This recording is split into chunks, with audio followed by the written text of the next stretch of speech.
We're in Rotorua with Michael and Grant from Swamp Thing. Welcome to the show. No worries. Hey, thanks very much for having us on your show. No Mel. worries. Now, can you tell me, how did Swamp Thing come about? I had a jam with Grant in another band and suggested to Grant that we get together and have a jam as the two of us, and then we did. Cool. Now, how did the name come about?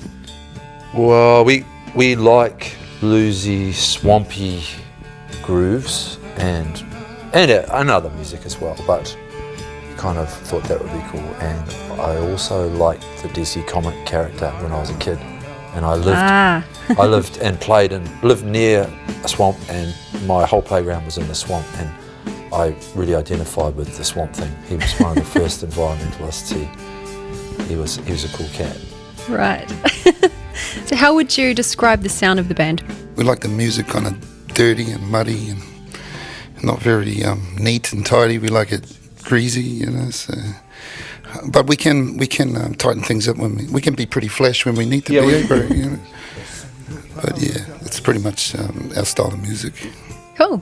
So you guys have got a bit of history individually. Can you tell me a bit about other bands that you've worked in previously? Speaking for myself, I got in late in the music game. You know, I wasn't been a working man my whole life, but when the 2008 financial crash hit, I found it hard to make ends meet. Hence, I started exploring the music avenues, just to trying to, you know, I got a family and just try to, you know, make ends meet.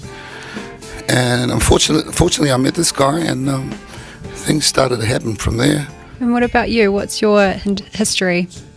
One of the first bands I played with was a band called Big Pig, and they were big in the 80s. They were like a sort of late, you know, big in the late 80s, and then I hooked up with the Finn brothers over there, and sort of played with them as solo artists through the 90s and into the early 2000s, and yeah, there's a whole bunch of bands you probably haven't heard of, like the Black Sorrows. They were a band of the day over there. They were a big kind of rootsy band, you know, and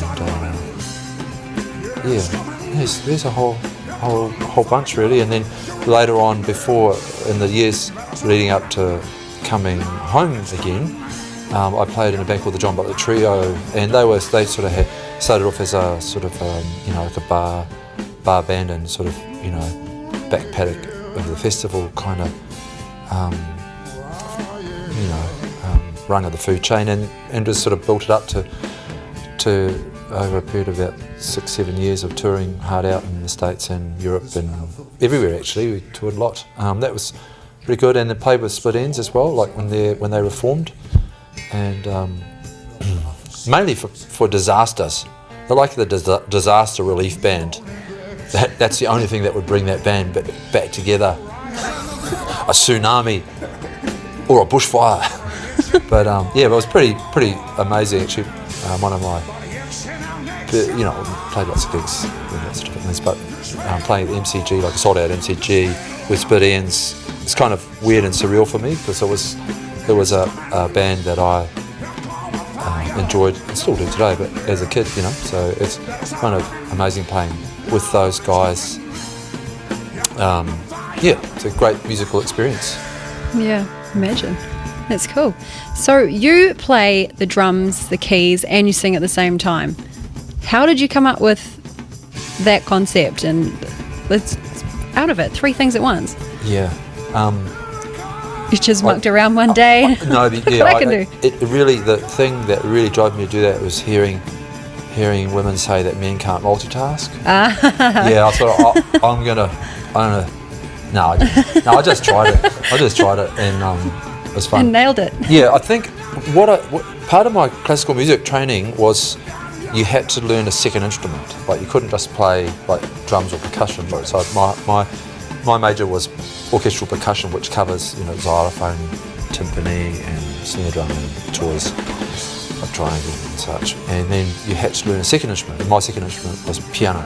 And then when we got together and started jamming, I tried some multitasking where I would try to play some bass lines with a vintage keyboard that I trade me, and that kind of worked really well. It complemented our swampy sound, and it sounded pretty bad by itself, the fuzz bass, but the only way to make that work was to make it sound worse and run it through a big muff distortion pedal. So that's become part of our swampy sound.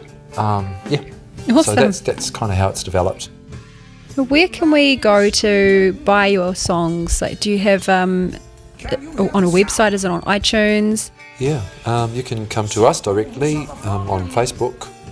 We're very responsive. Thank you guys for coming on the show.